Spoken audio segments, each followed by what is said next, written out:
여러분 안녕하십니까. 누리PD입니다. 국민의힘 2차 경선 그 내용이 지금 알려지고 있네요. 야, 정말 다들 제주들 좋습니다. 이걸 이제 비밀리에 하고 있는데도 이게 지금 외부로 지금 유출이 된 것 같은데요. 김문수 후보가 1차전에서 사실상 이제 1차전이죠. 4강 1차전. 여기서 한 방에 끝낼 수도 있었네요. 정말 50% 가까이 갔습니다. 아, 정말 가까스로 50이 안 됐는데요. 이걸 지금 보시면 차명진 TV, 차명진 씨가 지금 현재 김문수 캠프에 들어가 있고요. 김문수의 사실상 분신 같은 존재죠. 김문수의 그 세례명이 모세거든요. 모세. 근데 이 차명진 씨의 이 세례명이 여호수아입니다. 둘의 관계를 아시겠죠? 완전히 그냥 실과 바늘이다 이렇게 이제 보여지고요. 아버지와 아들 같은 이런 거 관계다 이렇게 봐야 되겠죠. 정치적 사부죠. 차명진의 정치적 사부 김문수고요. 이 두 사람은 그냥 하나로 보면 됩니다. 국민의힘 2차 경선 결과가 이렇게 나왔죠. 당원 투표 결과 50% 적용되는데요. 김문수 18만 4,612표로 47.34%, 한동훈이 11만 8,433표로 30.37%, 1위, 2위가 압도적인데 특히나 김문수가 압도적입니다. 홍준표는 생각외로 많이 못 나왔죠. 13.95%, 안철수 8.35%, 이렇게 나왔고요. 이건 당원 투표 결과고요. 국민 여론조사 결과입니다. 이것도 50%죠.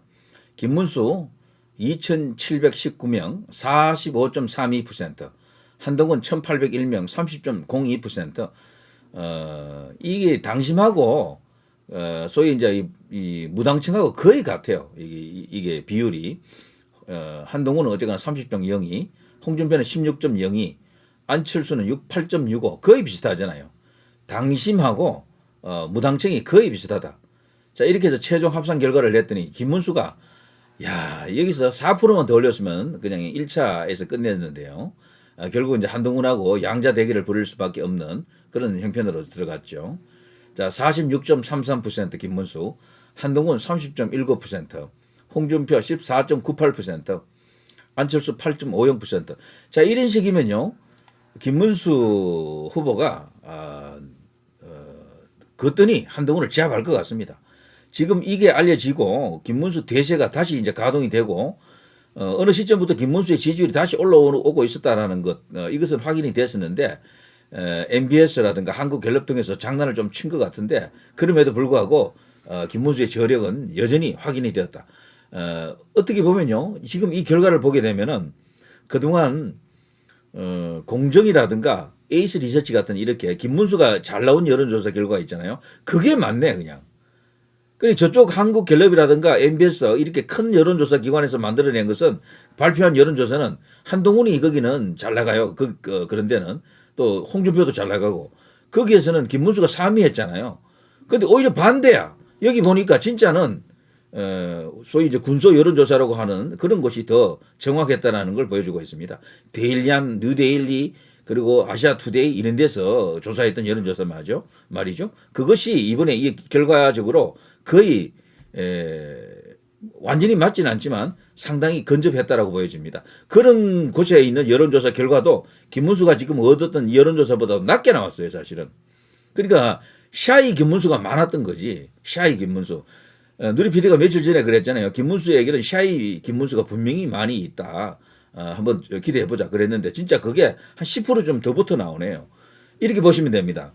한국갤럽 그리고 MBS 같은 이런 대형 여론조사 기관에서 발표한 것은 김문수를 그냥 반토막으로 만들어놨어 그냥.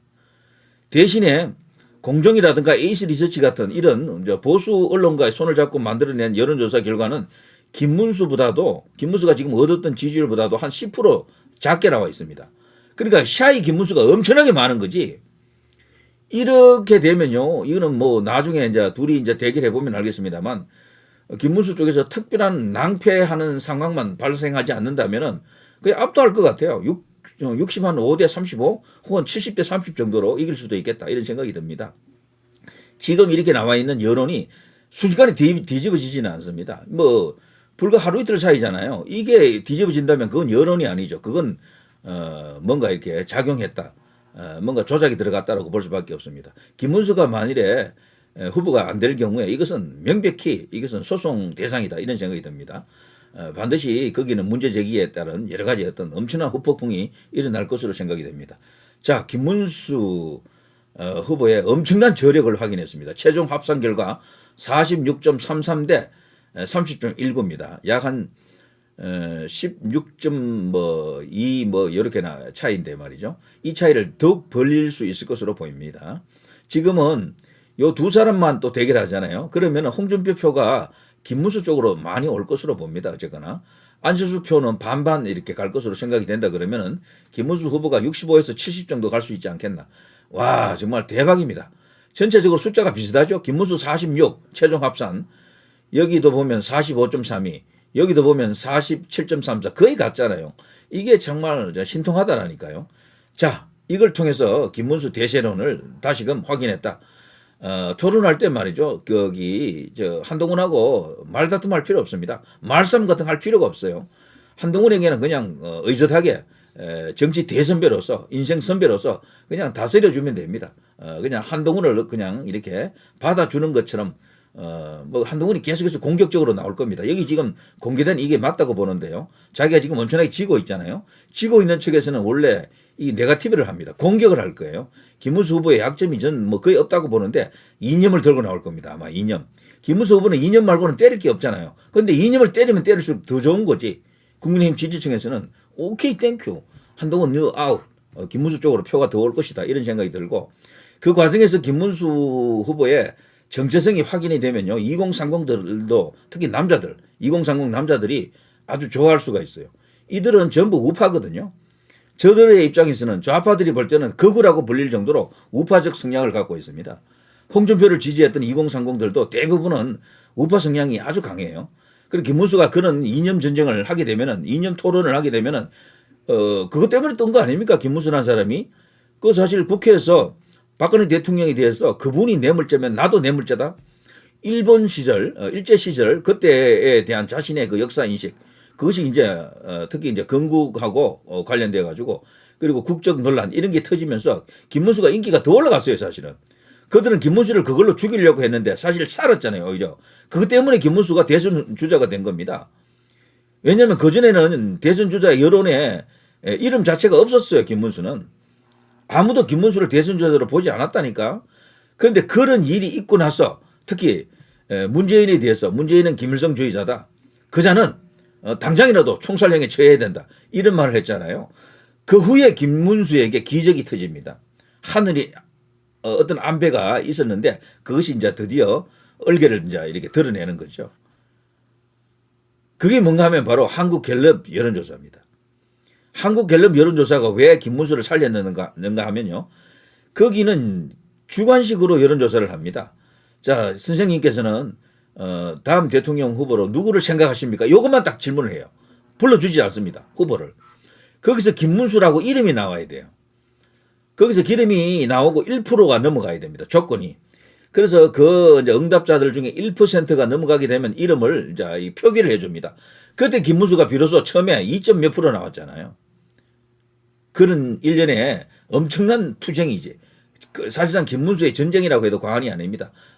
건국 전쟁, 건국 관련해서 어떤 그런 어떤 역사인식, 그리고 뭐 4.3, 제주 4.3에 대한 역사인식, 그리고 국적 논란, 그리고 저기 문재인 빨갱이 관련 그 이야기들, 김일성주의자 그 이야기 말이죠. 그리고 박근혜 대통령 그 이슈들 이런 것들이 한데 맞물리면서 김문수를 드디어 대선 주자로 불려 올린 겁니다. 그때 2.4%인가 6%인가 그렇게 나왔을 거예요. 그리고 두 번째 한국갤럽은 정례 여론조사가 있잖아요. 두 번째 드디어 4.8%인가 이렇게 나옵니다. 그때부터 갑자기 붕 하고 이렇게 비상을 했던 거죠. 그 후에 어느 시점에 가가지고 이재명하고 김문수를 1대1 대결을 딱 붙여봤는데 김문수가 이기는 여론조사가 한 번 있었습니다. 그 여론조사 기관을 제가 잊어버렸는데 그때 48대 44인가 이렇게 나왔어요. 김문수가 4% 정도 이기는 여론조사가 나왔습니다. 그때 난리가 났죠. 딱 한 번 이겼지만 그 여론조사를 계기로 김문수는 이제 모든 여론조사에 이름이 올라가는 그런 존재가 됐던 거죠. 와, 정말 대박입니다. 자, 이번에 이 한동훈에게 엄청난 스코어 차이로 이기고 있고, 그리고 지금 홍준표로 갔던 표, 그리고 안철수로 갔던 표 중에 적어도 절반은 김문수 후보가 갖고 올 수가 있습니다. 이렇게 되면요, 충분히 이기고, 만일에 이변이 일어나서 한동훈이가 후보된다, 이거는 분명히 그 후에 수사 대상이다, 소송 대상이다라고 분명히 못을 박습니다. 자, 김문수와 함께 가면은 승리의 길이 기다린다. 저도 신나네요. 자, 그러면서 한덕수라고 하는 또 다른 어떤 여기 이제 유력 인사가 있기 때문에 끝난 건 아닙니다. 계속 가봐야 되고요. 누가 더 약점이 없느냐, 누가 더 버티는 힘이 강하냐, 누구 맷집이 강하냐, 이것도 굉장히 중요합니다. 그런 면에서는 한덕수에게만 몰빵하는 것은 좋지 않아요. 김문수 후보의 경쟁력, 이것도 굉장합니다. 이 과정에서 계속해서 한동훈과 토론하면서도 자신의 정체성이 좀 더 이렇게 뚜렷하게 드러나겠죠. 다만 한동훈은 말싸움 중심의 그런 어떤 토론 스타일을 갖고 있습니다. 그런 말싸움에만 말려들지 않으면 충분히 경륜과 경험과 그리고 연륜에서 우러나오는 내공으로 한동훈을 제압할 것으로 저는 그렇게 봅니다. 자, 이 정도 하겠습니다. 누리 PD 김준희였습니다.